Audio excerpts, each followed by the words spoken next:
Terakhir saya ingat pesan Gus Dur menjelang wafat, masih terbata-bata bicaranya itu, dan saya masih simpan catatannya. Hati-hati Nasaruddin. Apa Gus?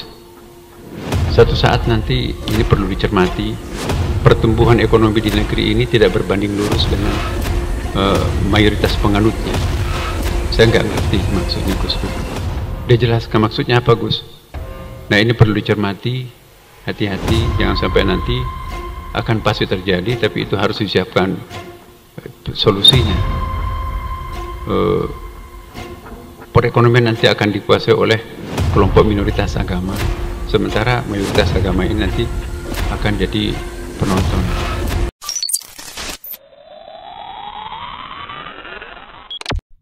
Allahyarham Gus Dur itu dikenal sebagai Bapak Tionghoa. Tahun 2024 itu disematkan gelar itu kepada Gus Dur di Semarang. Kalau kita tahu etnis Tionghoa itu sangat erat dengan yang namanya agama Konghucu. Jasa Gus Dur yang membebaskan orang-orang beragama Konghucu itu untuk mengamalkan ritualnya dan ibadahnya, di mana sebelumnya itu dilarang atau dibatasi. Dicabut oleh Gus Dur kebijakan itu, diganti dengan pembolehan. Bahkan di masa Gus Dur pula Konghucu itu menjadi agama yang diakui negara Indonesia, sehingga menjadi 6 agama: Islam, Kristen Katolik, Kristen Protestan ya, Hindu, Buddha, dan Konghucu. Dan di masa Gus Dur pula itu terjadi. Gus Dur ini dikenal sebagai orang yang sangat membela kaum minoritas. Jadi tidak pernah ada persoalan Gus Dur dengan orang-orang Cina di Indonesia atau orang-orang etnis Tionghoa. Tidak pernah ada persoalan. Bahkan Gus Dur dianggap sebagai orang yang sangat membela mereka.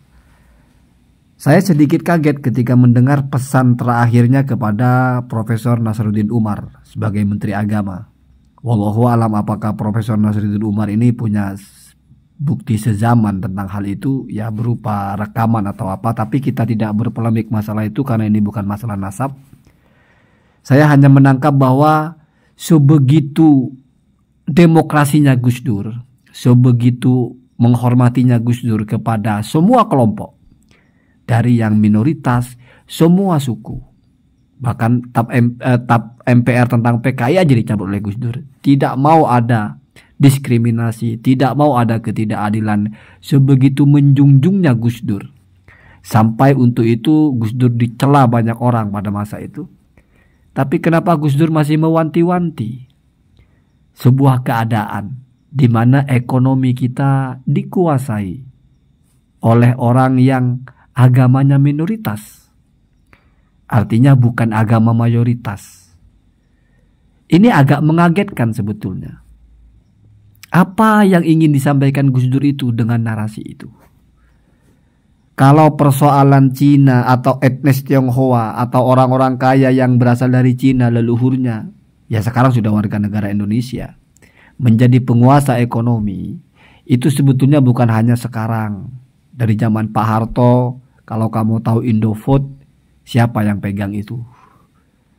Jadi sebetulnya orang-orang yang sekarang berkuasa itu dari etnis tersebut itu sudah dari dulu akarnya memang ke situ. Perusahaan-perusahaan besar ya memang punya mereka.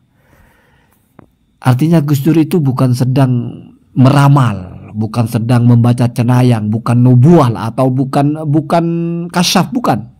Memang sesuatu yang secara statistik sudah kelihatan bahwa kita akan dikuasai oleh orang-orang yang agamanya tidak sama dengan agama kita. Kalau mungkin masih kurang yakin, Anda pelajari saja, misalnya seperti Mas Pion, Bank BCA, atau perusahaan-perusahaan besar itu coba diperhatikan sejarahnya, siapa yang pertama kali buat ya. Pabrik tepung pertama siapa. Jadi itu bukan nubuah, itu bukan kasyaf, memang seperti itu arahnya. Ketika orang-orang belum terpikir tentang korporasi, belum berpikir tentang pabrik, belum berpikir tentang penguasaan lahan, mereka sudah ke situ. Wallahu alam kenapa bisa jadi begitu ya. Artinya tidak perlu seorang Gus Dur kalau hanya untuk meramalkan itu. Semua orang juga sudah tahu. Cuman yang tidak habis pikir apa maksud dibalik kata hati-hati. Ancaman apa di balik itu? Bahaya apa di balik itu? Apakah khawatir nanti orang-orang akan bergeser agamanya gara-gara dikuasai oleh mereka? Oh, kalau begitu berarti negara kita tidak punya undang-undang sehingga tidak bisa menjaga kebebasan beragama, atau tidak bisa menjaga orang bisa mempertahankan agamanya sehingga bisa ditekan, bisa diintimidasi. Anda kerja di saya, tidak ada waktu untuk sholat, Anda harus ganti akidah baru boleh kerja di sini. Saya kira nggak akan. Naif sekali kalau itu terjadi. Negara kita punya undang-undang tenaga kerja, ada hak-hak pekerja yang dilindungi. Tidak boleh ada perusahaan melarang ibadah mereka. Tidak boleh ada perusahaan yang harus kerja sepanjang hari, tidak boleh ada waktu untuk sholat. Itu berarti ketidakadilan kepada pekerja. Saya kira tidak pernah ada seperti itu. Sampai saat ini, sampai detik ini kita tidak pernah temukan ada perusahaan yang karena yang punya non-muslim, lalu yang kerja harus jadi non-muslim, pekerjanya tidak punya waktu, tidak boleh ada waktu untuk sholat, dari pagi sampai maghrib harus kerja dan sebagainya. Kayaknya nggak ada. Heboh kalau ada seperti itu. Jadi masih menjadi misteri apa maksudnya dari hati-hati itu. Apakah fokus kepada kalimat terakhir yaitu kita menjadi penonton? Kalau menjadi penonton, itu berarti di bawahnya dari menjadi pekerja. Kalau kita menjadi pekerja, itu masih oke. Kita bisa jaga agama kita bisa kerja. Kita masih bisa pakai prinsipnya Gus Baha. Anda kalau bekerja kepada orang, nggak usah dipikir itu siapa. Jangan merasa mengabdi kepada dia. Jangan merasa menjadi budaknya. Anda sedang berjuang mencari nafkah untuk keluarga. Ini kan hanya wasilahnya saja. Jadi seperti misalnya Anda ngambil satu buah yang tumbuhnya mungkin di tanah yang becek atau di comberan.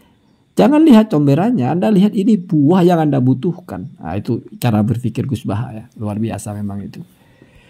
Jadi cara membidiknya saja. Anda bekerja dengan pekerjaan yang halal. Tidak ada dalam fikih syaratnya bosnya harus orang Islam. Tidak ada begitu. Artinya yang Anda kerjakan selama itu pekerjaan tidak melanggar syariat itu halal. Gaji Anda itu halal. Dikasih makan kepada keluarga Anda ada di jalur mencari rezeki yang halal. Anda pejuang, mujahid. Kenapa harus berkecil hati? Nggak ada persoalan sama sekali sebetulnya masalah itu. Maka kembali lagi kepada apa maksudnya dari hati-hati itu.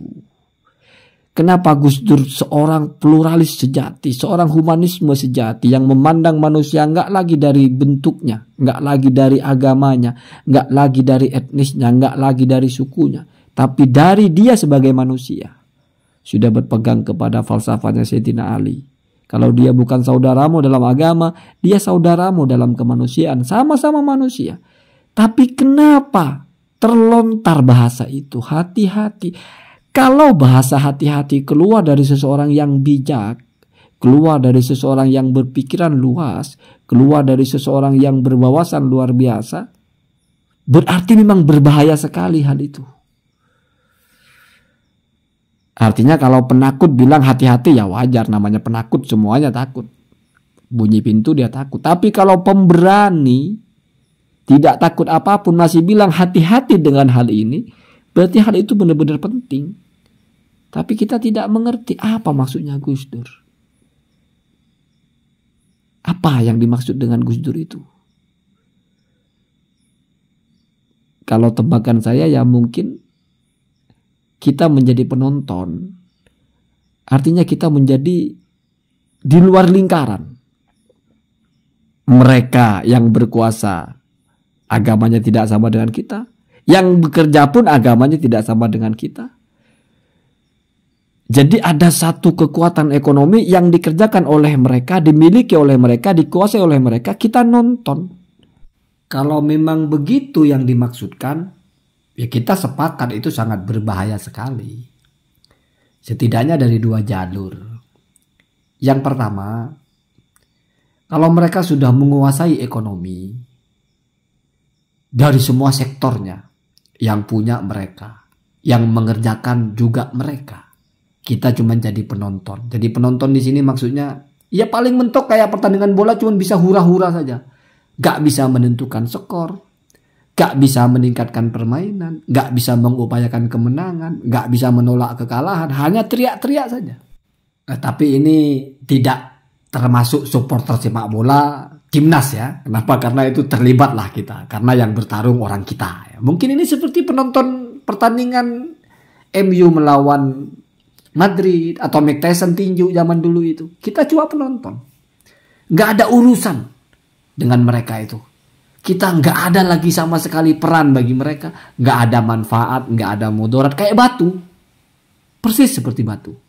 La yanfa wa la yadurruh wujuduhu ka'adamihi. Adanya seperti nggak ada. Nah, kalau kita bayangkan negara kita nanti ada keadaan seperti itu, wah itu berbahaya sekali. Berbahayanya apa? Karena dalam putaran ekonomi itu penonton tidak dapat apa-apa. Kalau tidak dapat apa-apa, berarti ekonomi penonton itu terancam. Kalau terancam, terjebak kepada kemiskinan. Kalau terjebak kepada kemiskinan, ya mau tidak mau, terjadilah yang namanya kadal fakru ayakuna kufron. Kemiskinan itu sangat tipis sekali dengan kekafiran. Artinya, ya gimana lagi? Kalau misalnya nggak ada cara lagi selain bergabung dengan mereka untuk bisa hidup. Nggak ada cara lagi selain untuk menyambung hidup selain ikut mereka. Apalagi misalnya mereka sudah benar-benar berkuasa, oligarki, sudah menguasai pemerintahan, sudah bisa mempengaruhi undang-undang. Bukan tidak mungkin hal-hal yang tadi saya bicarakan, kita ideal, kita ada undang-undang ini, undang-undang itu. Itu bukan tidak mungkin bisa berubah. Ya tapi kita punya orang-orang di parlemen ya. Ya semuanya orang, Pak.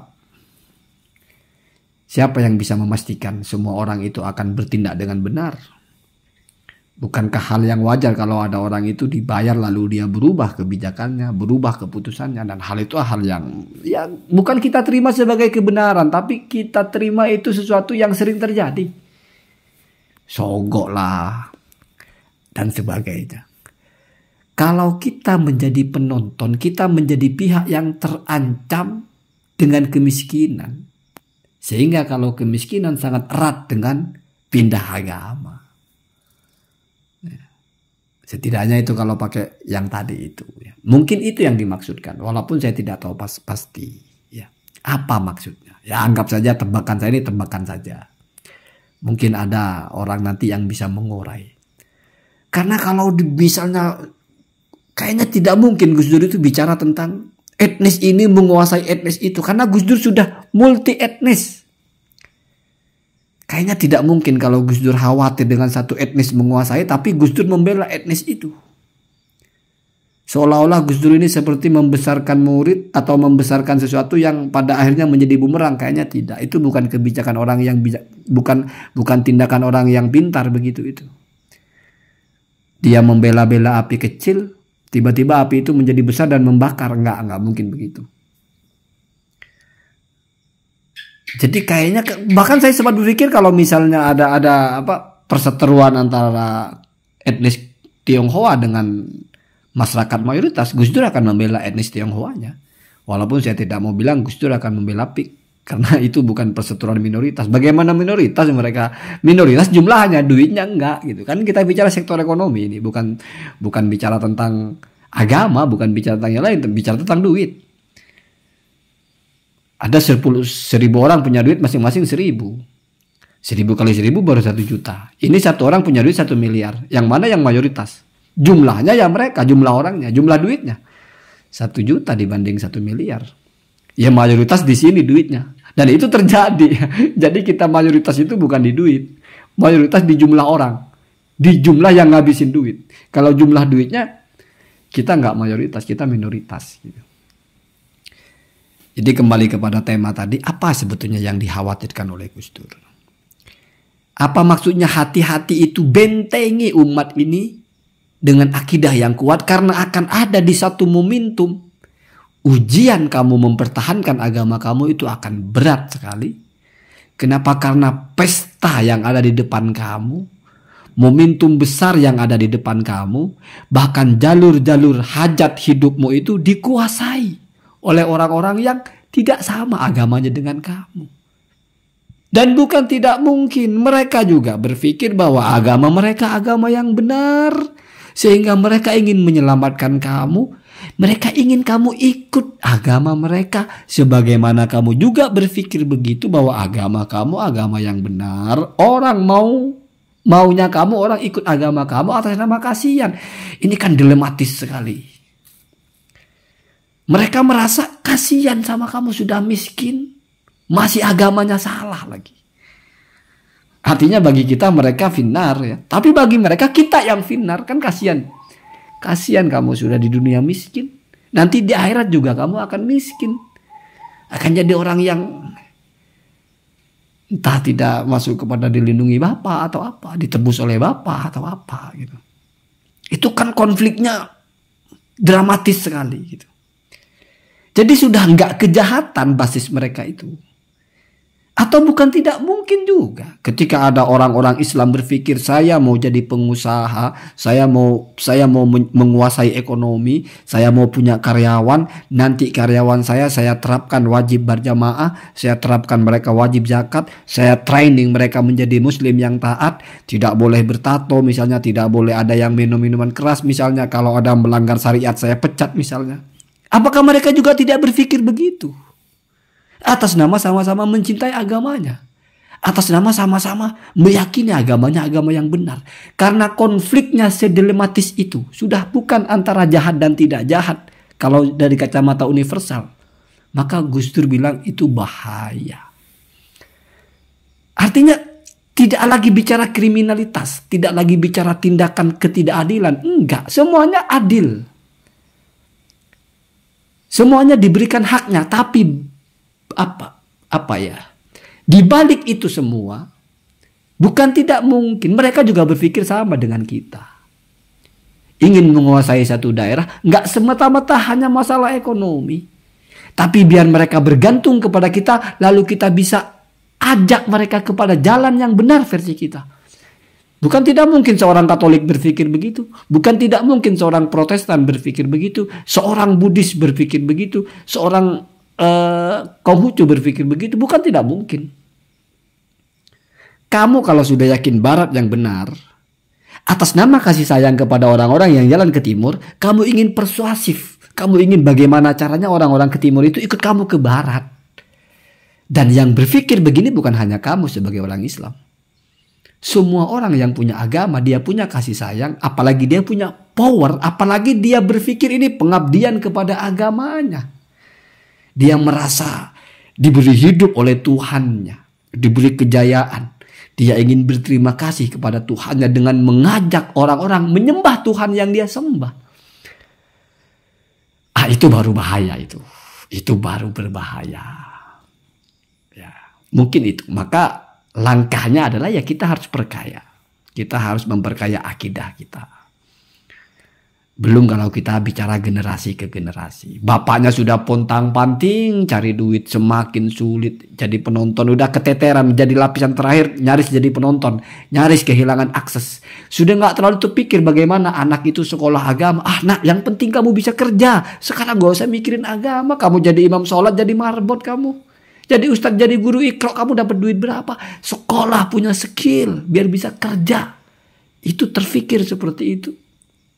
Semakin dangkal pengetahuan agamanya. Jangan terlalu terpikir agama lah, pusing-pusing. Wah, kalau begitu masih saya.